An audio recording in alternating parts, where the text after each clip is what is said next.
Setelah kejadian sepekan yang lalu, Dewa Pencatatan turun ke bumi. Dia meneliti makhluk di bumi. Dia berkata kalian anak-anak kecil sangat energik.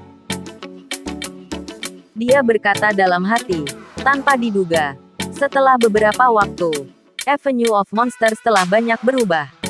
Dengan tambahan monster kecil yang lucu ini, saya harus mencatat penemuan ini dengan baik. Namun tiba-tiba, dia diserang monster beruang. Wah, apa yang terjadi? Mengapa dia tiba-tiba menyerangku? Matanya merah. Semua kukunya menonjol keluar. Beruang itu hendak menerkamnya. Namun, dewa bisa menghindar dan langsung melarikan diri. Dia berlari sambil berkata, monster macam apa beruang hitam ini? Tubuhnya sangat besar, menakjubkan. Terlihat beruang hitam itu memakan monster kecil.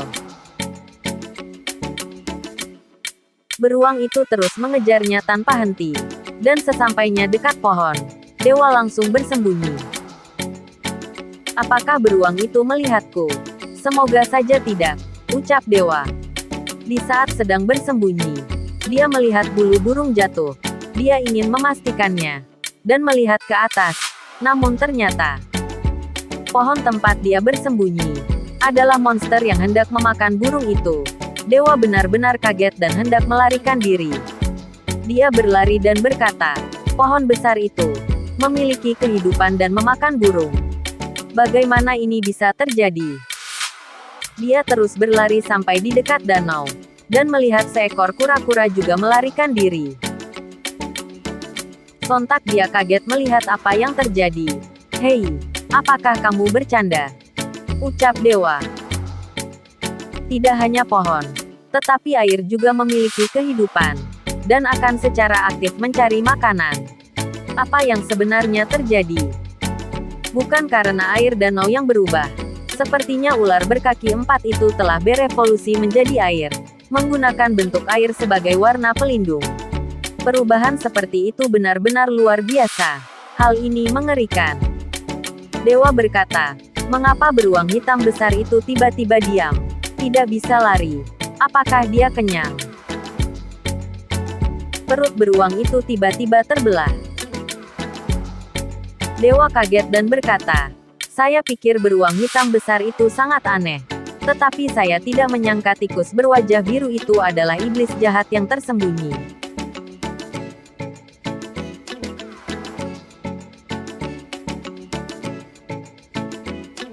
Aku harus menulis kejadian ini. Sepertinya di Avenue of Monsters, hanya ada takdir makan dan dimakan. Ini akan saya tulis, ucap dewa. Seluruh jalan monster mengalami perubahan abnormal, dan berkembang dengan kecepatan luar biasa. Makhluk bermutasi ini belum pernah muncul sebelumnya. Saya harus melaporkannya kepada Tathagata sesegera mungkin. Dewa Tathagata, kali ini saya pergi ke dunia. Saya awalnya hanya membuat catatan biasa dari jalan monster untuk melihat apakah ada perubahan dalam distribusi monster. Saya memiliki penemuan luar biasa. Tetapi saya tidak berharap untuk itu, ucap Dewa Pencatat. Saya telah mencatat semua detailnya, dan Tathagata dapat melihat ketika memiliki waktu. Oke, saya akan meluangkan waktu untuk membacanya. Anda telah bekerja keras juga. Mari kita istirahat dulu. Dewa Tathagata, saya permisi dulu. Di luar Tathagata melihat prajurit langit yang cekcok. Di satu sisi prajurit berkata, Anda berani menyakiti orang. Apalagi yang bisa Anda katakan? Di sisi lain berkata, jelas Anda memprovokasi pertama. Malu sekali memfitnah kami. Sialan. Aku akan mengajarimu hari ini. Apa kau takut tidak berhasil?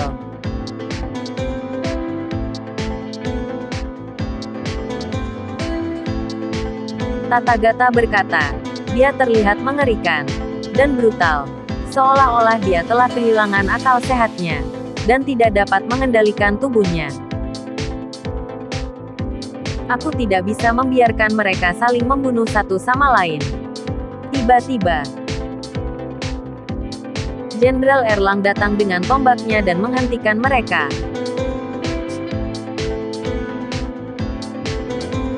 Tathagata bertanya, "Kau menghilang selama beberapa hari, dan akhirnya muncul. Pada hari itu, klan naga datang untuk melakukan kejahatan. Anda menghilang, dan tiba-tiba muncul. Kenapa? Apakah itu membuat Anda khawatir?" Jawab Erlang. "Saya kebetulan lewat, untuk melihat apakah ada yang bisa saya bantu." Guayin menjawab, "Hanya saja para prajurit surga mabuk dan membuat masalah. Itu masalah sepele. Anda tidak perlu khawatir tentang itu." Tathagata berkata, "Haha, bukankah berlebihan bagimu untuk mengambil tindakan untuk hal-hal kecil?" Guayin menjawab, "Karena Sanzun menyerahkan wewenang untuk mengelola surga kepadaku. Aku berjanji untuk mengurusnya sementara. Jadi tidak peduli seberapa besar atau kecilnya hal itu, saya harus melakukan yang terbaik. Baiklah, saya pergi dulu."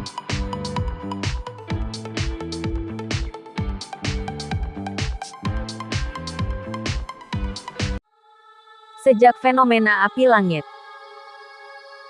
hal-hal yang tidak biasa terjadi satu demi satu, termasuk naga yang membuat masalah di Istana Surgawi. Prajurit surgawi saling bertarung dengan gelisah. Mengapa ini terjadi? Ngomong-ngomong, Dewa Pencatatan mengatakan bahwa Monster Avenue juga tidak normal.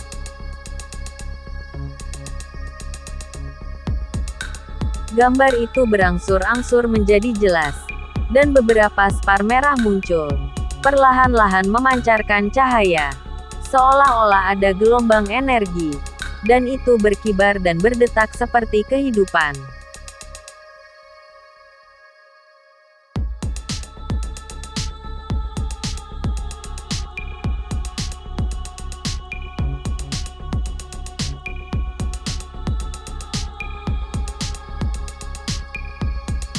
Visi api langit. Langit dan bumi berubah. Malapetaka mendekat. Samar-samar merasakan kekuatan misterius yang menarik makhluk hidup di tiga alam. Bahkan jika tiga alam tidak bisa lepas dari bencana ini, mereka tidak bisa hanya duduk dan menunggu kematian. Sesuatu harus dilakukan.